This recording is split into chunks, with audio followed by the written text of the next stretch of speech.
Hi, Kootenai Pirates. It's Mrs. Butler. Really excited to read your bedtime story tonight. I'm ready to get cozy, get my favorite blanket, get my favorite lovies, and cuddle on in for one of my favorite stories, which is called Stella Luna. I know some of you have already heard it, but I hope you'll enjoy it with me reading it as well. So get ready. You cuddled? You good? Here's your story. Stella Luna by Janelle Cannon.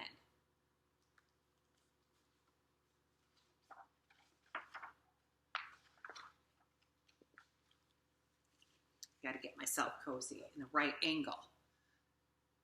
In a warm and sultry forest far, far away, there once lived a mother fruit bat and her new baby. Oh, Mother Bat loved her soft, tiny baby. I'll name you Stella Luna, she crooned.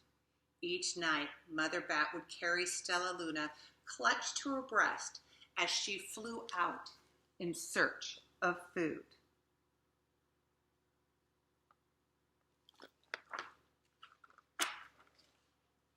One night, as Mother Bat followed the heavy scent of ripe fruit, an owl spied her.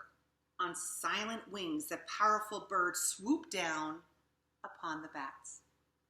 Dodging and shrieking, Mother Bat tried to escape, but the owl struck again and again, knocking Stella Luna into the air. Her baby wings were as limp and useless as wet paper. Down, down she went, faster and faster, into the forest below.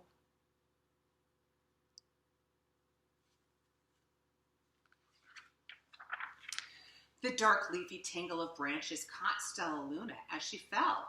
One twig was small enough for Stella Luna's tiny feet. Wrapping her rings about her, she clutched the thin branch, trembling with cold and fear. "Mother," Stella Luna squeaked, "where are you?" By daybreak, the baby bat could hold on no longer. Down, down again she dropped.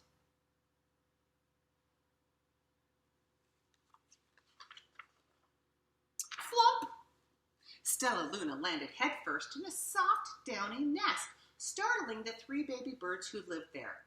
Stella Luna quickly clambered for the nest and hung out of sight. Below it, she listened to the babble of the three birds. "What was that?" cried Flap. "I don't know, but it's hanging by its feet," chirped Flitter. "Shh, here comes Mama," hissed Pip.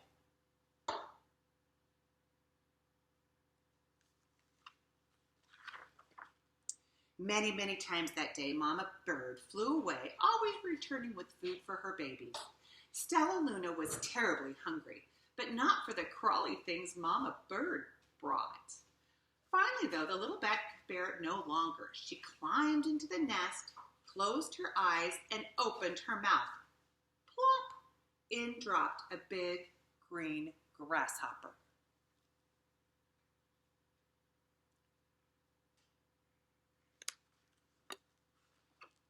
Stella Luna learned to be like the birds. She stayed awake all day and slept at night.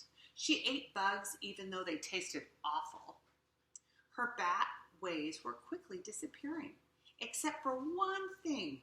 Stella Luna still liked to sleep hanging by her feet. Once, when Mama was away, the curious birds decided to try it too. When Mama came back, she saw 8 tiny feet gripping the edge of the nest. "Eek!" she cried. "Get back up here this instant. You're going to fall and break your necks." Oops.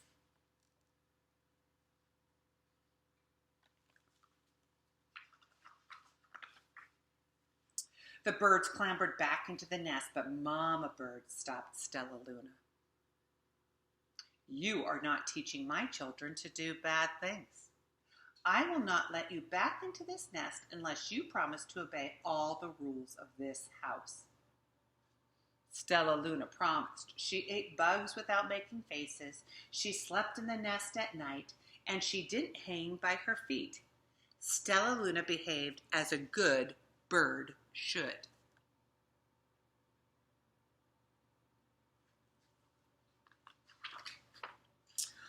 All the babies grew quickly. Soon the nest became crowded. Mama Bird told them it was time to learn to fly.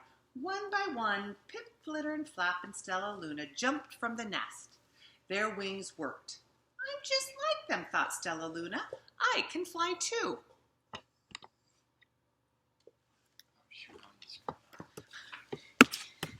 Pip, Flitter, and Flap landed gracefully on a branch. Stella tried to do the same.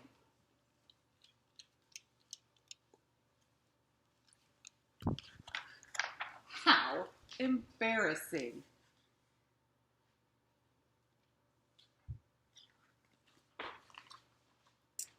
I will fly all day, Stella Luna told herself. Then no one will see how clumsy I am.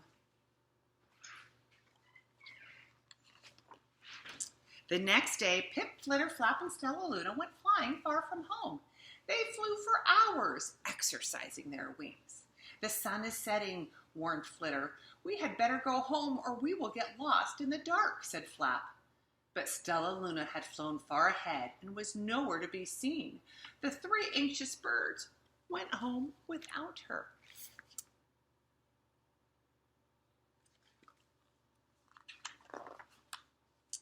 All alone, Stella Luna flew and flew until her wings ached and she dropped into a tree. I promise not to hang by my feet, Stella Luna sighed. So she hung by her thumbs and soon she fell asleep. She didn't hear the soft sound of wings coming towards her.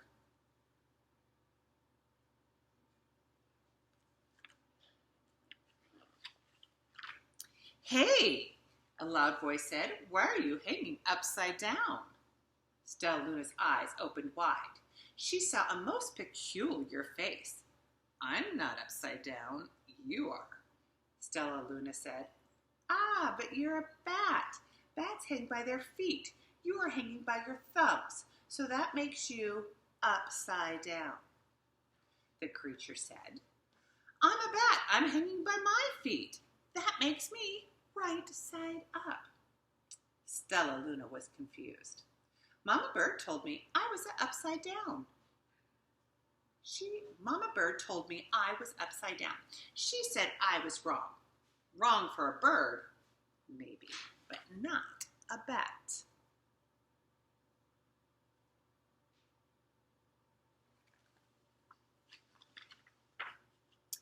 More bats gathered around to see the strange young bat who behaved like a bird. Stella Luna told them her story.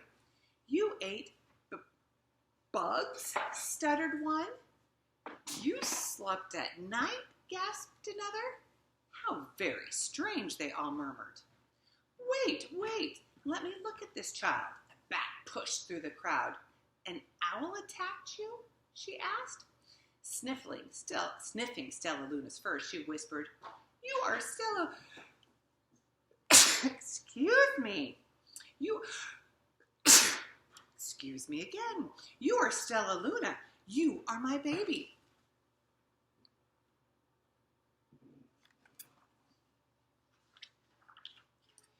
You escaped the owl, cried Stella Luna. You survived? Yes, said Mother Bat as she wrapped her wings around Stella Luna. Come with me and I'll show you where to find the most delicious fruit. You'll never have to eat another bug as long as you live.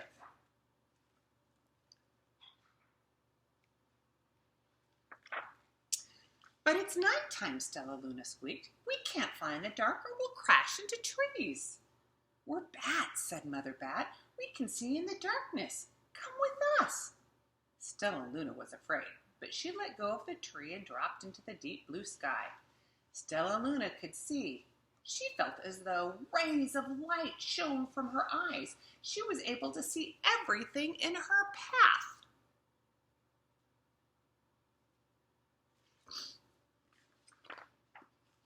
Soon the bats found a mango tree and Stella Luna ate as much of the fruit as she could hold. I'll never eat another bug as long as I live, cheered Stella Luna as she stuffed herself full. I must tell Pip, Flitter, and Flap.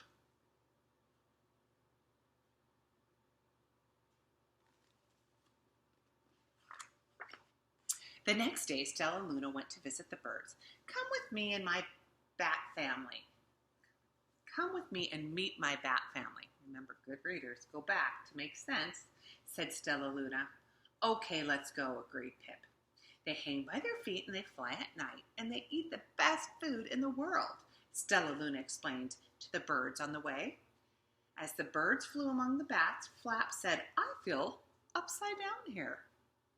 So the birds hung by their feet. Wait until dark, Stella Luna said excitedly. We will fly at night.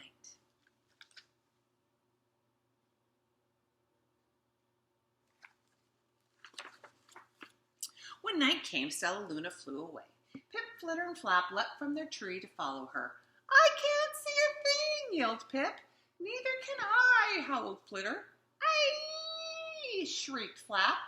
They're going to crash, gasped Stella Luna. I must rescue them. Stella Luna swooped about, grabbing her friends in the air. She lifted them to a tree, and the birds grasped a branch. Stella hung from the limb above them.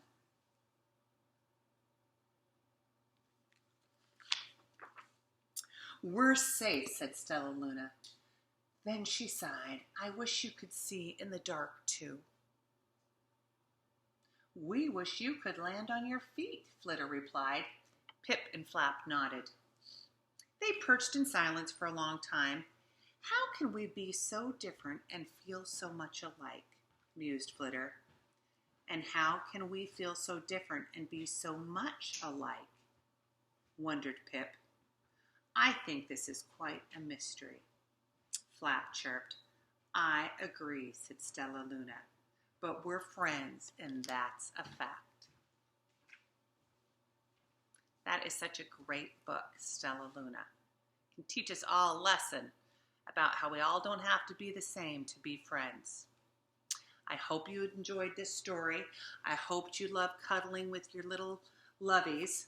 Hope you don't mind that my son kept popping in the background.